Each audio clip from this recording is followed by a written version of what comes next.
So there is an excellent book I've recommended in the past called The Narcissism Epidemic by Jean Twenge, Twenge. Probably the most important thing, there's like two important points that take out of that entire book. And one of them is that the word narcissism is thrown around way too much. At least if by it you're going to refer to what psychologists mean when they talk about narcissism. So narcissism as a psychological distinction is a type of mental illness that is equivalent to or on the level of borderline personality disorder. That is, you're bonkers. You're bonkers, selfish, can't even see that other human beings really exist. The number of people that are on this level of spectrum is not as many as you would think based upon the YouTube videos talking about how there's narcissistic people in your life. Okay. So that's where we're having a confusion. I mean, it'd be like if I walked around and everybody that was like depressed, I started saying, well, you must be bipolar.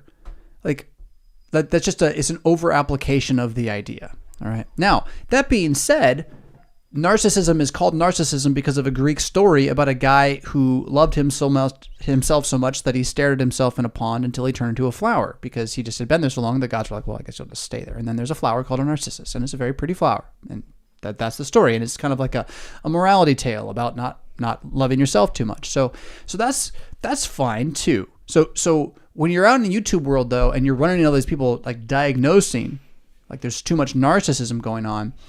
You're dealing with people who are like probably meaning well in the sense of recognizing the high level of selfishness that is encouraged in our culture, which leads to dysfunctional relationships because people are unable to see each other.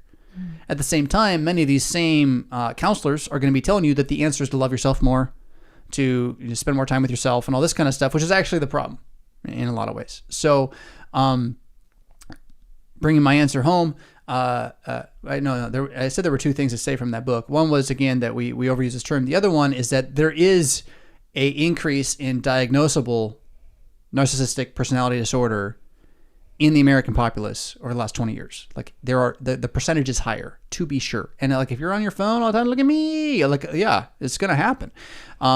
But I don't think that labeling other people with psychological dysfunction is the path to your own better function, right? So the answer to me becoming a healthy person is not realizing how many of these other people are unhealthy and having a way to say they're all unhealthy in this way. That doesn't mean that there's not a time where you're like, that person's really toxic. Like, they actually just hurt me. That's all they do is hurt me. I maybe don't have to respond to that phone call, right? Mm-hmm. Like, that's the other side of this, right? But again, you don't have to diagnose them all with some sort of like label in order to do that. You just have to realize that every time you leave that person, you feel really awful. It's like, well, maybe I don't need to do that anymore. I have a Bible verse to look at, but I'm curious for your thoughts here. We have taken just one little thing out of psychology, this idea that there are narcissists out there, and then we apply it in this very broad and general way, and that does harm. Yeah.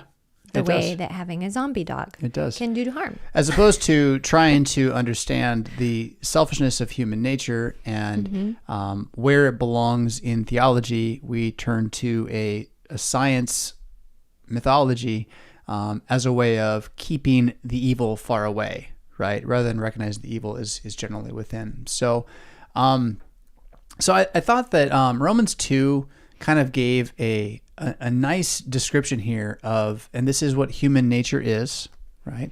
That we are self-seeking and do not obey the truth, right? Paul is describing what happens that brings about wrath, what happens that brings about judgment day. And he's not trying to say some people do this, not others, although he certainly is warning that there are those who act out on these things more than others, and that the more one acts out on evil, the more wrath is building up and sure to come, whether that is in this life or in the next.